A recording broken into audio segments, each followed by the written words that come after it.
Tepat 1 tahun lalu, tanggal 15 Juni tahun 2022, Presiden Republik Indonesia Joko Widodo melantik Hadi Cahyanto sebagai Menteri Agraria dan Tata Ruang Kepala Badan Pertanahan Nasional, dan Raja Juli Antoni sebagai Wakil Menteri Agraria dan Tata Ruang Wakil Kepala Badan Pertanahan Nasional. Terdapat 3 amanat dari Presiden RI yang ditugaskan kepada Menteri ATR Kepala BPN dan Wamen ATR Waka BPN terkait bidang pertanahan dan tata ruang. Antara lain, percepatan pendaftaran tanah sistematis lengkap, penyelesaian sengketa dan konflik pertanahan, termasuk pemberantasan mafia tanah, serta dukungan terhadap pembangunan ibu kota negara Nusantara. Selama setahun ini, Kementerian ATR BPN pun terus melakukan akselerasi program PTSL dengan berbagai macam terobosan, mulai dari peningkatan pelayanan pertanahan, kolaborasi dengan berbagai pihak, hingga mendorong keterlibatan aktif masyarakat. Atas hasil dari kerja keras tersebut, selama 1 tahun ini, dari program PTSL berhasil mendaftarkan 6.616.664 bidang tanah di seluruh Indonesia, di mana 5.409.693 bidang tanah telah bersertifikat. Mengingat betapa pentingnya manfaat memiliki sertifikat tanah, selain sebagai legalitas hukum atas kepemilikan yang sah, sertifikat tanah juga dapat mengurangi potensi terjadinya sengketa atau konflik pertanahan, serta membuka akses permodalan untuk peningkatan ekonomi masyarakat. Sejak dilaksanakannya program PTSL juga telah memberikan penambahan nilai ekonomi atau ekonomi value added mencapai kurang lebih 5.574 triliun rupiah, dan 1 tahun terakhir mencapai kurang lebih 895 triliun rupiah yang berasal dari hak tanggungan, BPHTB, PPH, dan PNBP. Sebelum adanya program PTSL, pada tahun 2017, jumlah bidang tanah yang baru tercapai hanya mencapai 46 juta bidang tanah. Dari estimasi 126 juta bidang tanah yang ada di Indonesia. Kalau dihitung rata-rata setiap tahunnya, BPN hanya mendaftarkan 500.000 bidang tanah. Apabila pendaftaran tanah ini menggunakan metode lama, maka rakyat harus menunggu lebih kurang 160 tahun lamanya. Berkat program PTSL yang saat ini tercatat jumlah bidang tanah yang telah terdaftar sebanyak 103,1 juta bidang tanah dan 85,8 juta bidang tanah telah bersertifikat. Percepatan program PTSL dimulai dengan menggerakkan partisipasi masyarakat untuk berperan aktif dalam menyiapkan berkas pertanahan secara mandiri. Hal itu berguna untuk membantu petugas pengumpul data pertanahan. Selain itu, Kementerian ATR BPN juga aktif mengkampanyekan gerakan masyarakat pemasangan tanda batas atau gema batas untuk memudahkan petugas ukur dalam melaksanakan pengukuran tanah. Kementerian ATR BPN juga berkomitmen melegalisasi tanah wakaf dan rumah ibadah melalui Gerakan Nasional Sertifikasi Rumah Ibadah dan Pesantren, agar aset tersebut terhindar dari potensi hilang, terkena sengketa atau konflik.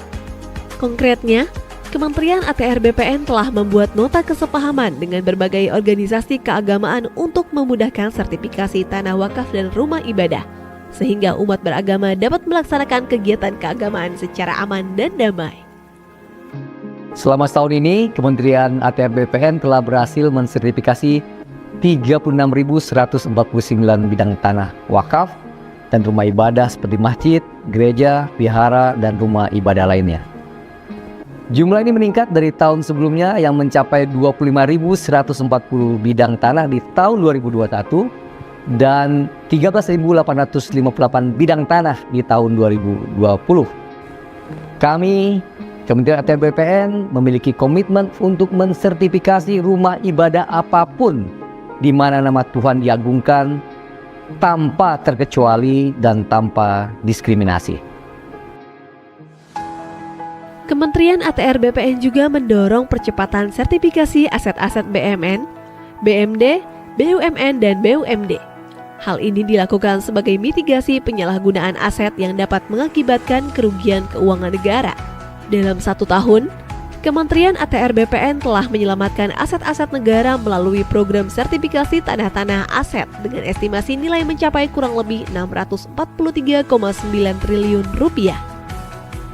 Kementerian ATR BPN telah menargetkan pada tahun 2025 seluruh bidang tanah dapat terdaftar. Tujuannya agar mewujudkan Indonesia lengkap di mana seluruh bidang tanah telah terdaftar dan terpetakan. No gap, no overlap.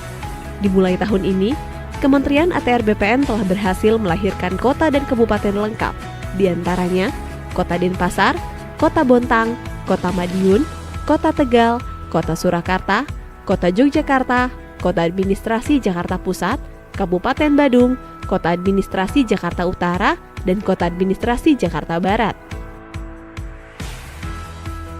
Ada sedikit cerita pengalaman saya saat melakukan kunjungan kerja turun ke lapangan di awal menjabat. Banyak sekali keluhan yang saya dengar langsung dari masyarakat terkait mahalnya biaya pelayanan pertanahan. Setelah dilakukan pengecekan, ternyata salah satu penyebab mahalnya biaya karena masyarakat tidak dapat mengurus sendiri permohonannya. Jadi terpaksa diwakilkan karena sibuk bekerja. Kami pun berinovasi meluncurkan program pelayanan tanah akhir pekan atau pelataran, disertai dengan loket prioritas yang diberi karpet merah khusus disediakan untuk masyarakat yang mengurus sendiri tanahnya. Dengan begitu, masyarakat dapat leluasa kapanpun mengurus tanahnya tanpa terkendala biaya dan waktu. Saat ini, pelayanan pertanahan akhir pekan telah tersedia di seluruh kantor pertanahan yang berkedudukan di ibu kota provinsi dan seluruh kantor pertanahan dengan rata-rata jumlah layanan di atas 2.000 berkas per bulan. Dengan adanya program pelataran ini, diharapkan dapat mencegah praktik calo atau mafia tanah dalam kepengurusan tanah. Di tahun 2023, Kementerian ATR BPN juga meluncurkan 7 layanan prioritas atau lantas. Layanan ini mencakup 79% dari total layanan yang ada di kantor pertanahan. 7 layanan prioritas ini jelas waktu, jelas syarat, dan jelas biaya.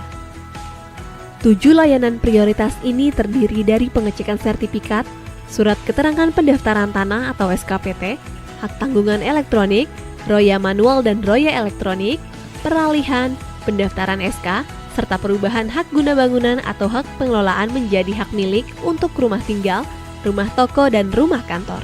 1 tahun bekerja untuk rakyat, untuk Indonesia.